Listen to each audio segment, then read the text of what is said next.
Have you ever felt close with someone, really close, and it's beautiful and delicious and leaning into everything that you're looking for, and then all of a sudden, like that, the energy just shifts. There's space between you. They seem withdrawn, they're quiet. It's not quite going in the direction that you thought it was going to go. Hi, I'm Kristen, and today we're going to talk about why some people pull away after emotional and or physical intimacy. Here are 4 reasons why that might happen, and none of them have anything to do with you. Intimacy is supposed to make us feel more open, expanded in the heart, at ease. But for many people, intimacy triggers a stress response, particularly if intimacy is associated with any past experiences of not feeling safe with an intimate partner, emotionally, physically, whatever combination thereof. So it's like they exhale with you, but then it's like they contract and they brace. So the rejection is part of their dysregulation. Their nervous system simply doesn't have capacity at this time to hold this new experience of being truly vulnerable and intimate with you. Number 2, intimacy brings up old emotional imprints. So it's not just activating that desire, it's also activating memory. In fact, it's activating the memories that we hold in our body, in our muscles, in the pressure points. So I want to share a story with you, give you an example of this.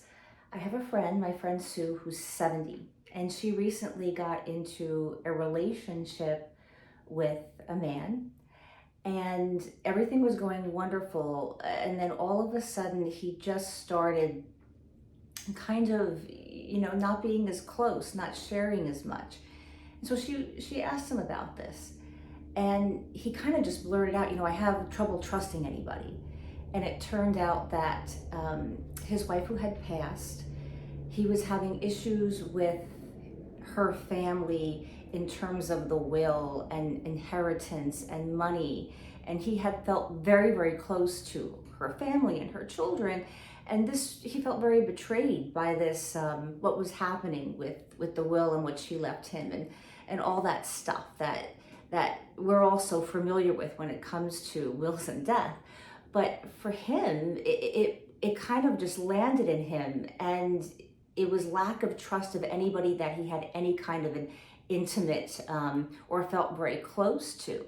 So this really, bothered my friend, because she was like, I haven't done anything to make you mistrust me. As a matter of fact, I'm doing everything I can to make you feel comfortable with me, that you can trust me. And this was something that they really had to work out. And they did work out by talking. But sometimes people aren't ready to process this stuff, or they simply can't process this stuff. It could be divorce.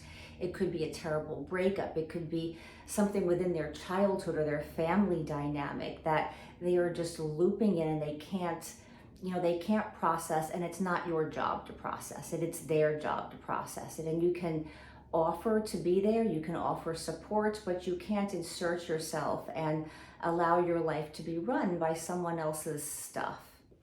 Number 3, intimacy creates internal conflict, fear versus desire.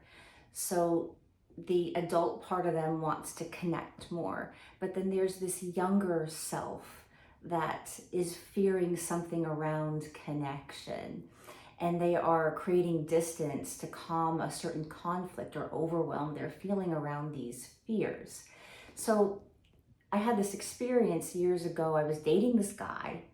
I met him on OkCupid, and everything was going great. We met up the first time. We had an instant connection right away. That night, he asked me out again. He's like, hey, do you want to meet up tomorrow for a little lunch? We did.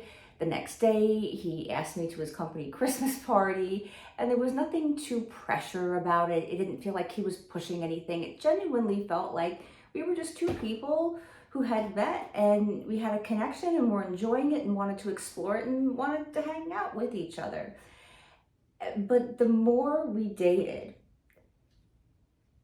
he seemed to, then the more we were enjoying each other's company and moving further into the relationship, he began to kind of pull away, and he was constantly starting to talk about how much he hated his job.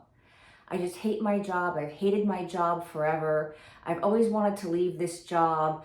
I'm giving it a couple more weeks and then I'm gonna quit if something doesn't happen. He was creating all this stuff, and then he was saying to me, you know, I really don't want to stay in Los Angeles. I really don't want to stay in Los Angeles. I want to move to Oregon. I want to move to Oregon. And kind of like, well, you know, I don't know if we really should keep hanging out because like I hate my job. I don't want to stay. I want to move to Oregon. And I was trying to say, let's just calm down and enjoy each other's company and just see where it goes before, you know, it hasn't come yet. But he was pushing this, and he was pushing it because whatever around the intimacy, around the connection that we had, that was bringing up a fear, or he felt that somehow an intimate connection with me, you know, he wouldn't be able to stay in his own sovereignty. He wouldn't be able to take care of himself. He wouldn't be able to choose himself in these different areas of his life. I mean, obviously, of course, I want him to love his work. I knew the guy a couple of months. I'm having a good time. It would stink if he moved away, but I'd be okay. But like, he completely pushed me away and broke up with me via text. I did take it personally, and it took me a while to unwind that this has nothing to do with me. It's all about his own stuff and his probably this feeling of I can't be myself and choose myself and take care of my own needs and be in a relationship with someone, or even just be dating someone or having someone in my life for connection, because somewhere in his life those two things just didn't mesh. And number 4, intimacy requires vulnerability, and vulnerability can feel unsafe. It's beautiful to feel seen, to feel really seen by someone. But for some people, it's absolutely terrifying. They feel like, have I exposed myself? You know, what if I expose myself more? What if I go even deeper and they see more, and then they decide they don't like me? Perhaps that person would have felt that maybe in the past, when they were very vulnerable and exposed the real self to other people, that they were manipulated or taken advantage of, and they're afraid that that's going to happen to them again. Often, this is all about putting up a protection, putting up a boundary. And so it doesn't mean that those very intimate moments, those vulnerable moments where someone revealed themselves to you, you revealed yourselves to each other, wasn't real. In fact, it was probably very, very real. More real than they could handle or their nervous system could handle right now. If you're someone who feels hurt by this right now or has been hurt right now, please hear this. It has absolutely nothing to do with you not being good enough. You are good enough exactly as you are. It simply means that intimacy touches into these very tender places within ourselves and other people. So maybe we could just take a moment to take a deep breath and inhale and exhale, maybe putting a hand on your belly or on your heart, noticing these places that contract or feel tension when we feel like someone has pulled away from us, and just acknowledge that they're there. And although it has nothing to do with you and it's not personal, you are a person, you have feelings,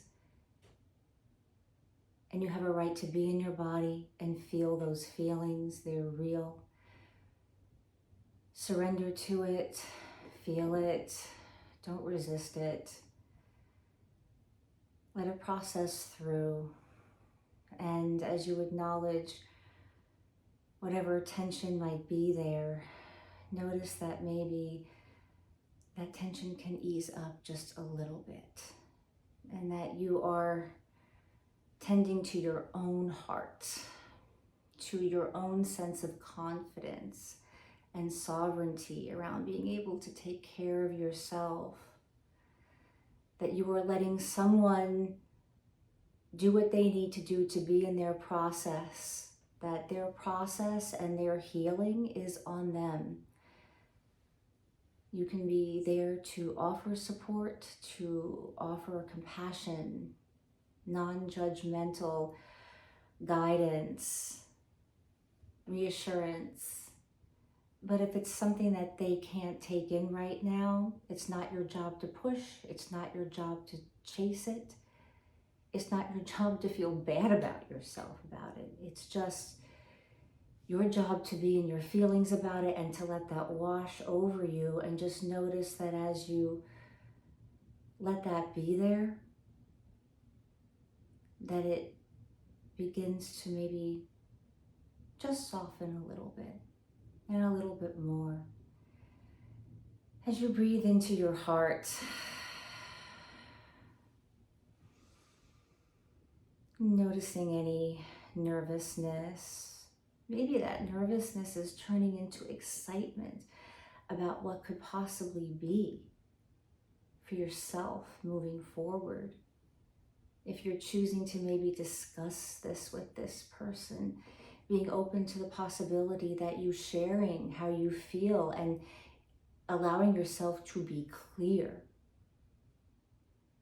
is the gift you give yourself and them, regardless of what they choose moving forward. So just let yourself be here in this moment of quiet reflection. And we are all in this together. We've all been through this. And did I say it has nothing to do with you? Intimacy is like light. It reveals what's ready to be healed. And sometimes we do that together, and sometimes we do that apart. But it's very important that as we leave our time together today, that you know that how they are interacting with their nervous system and the capacity of their nervous system has absolutely nothing to do with the depth and beauty and expansiveness of your heart.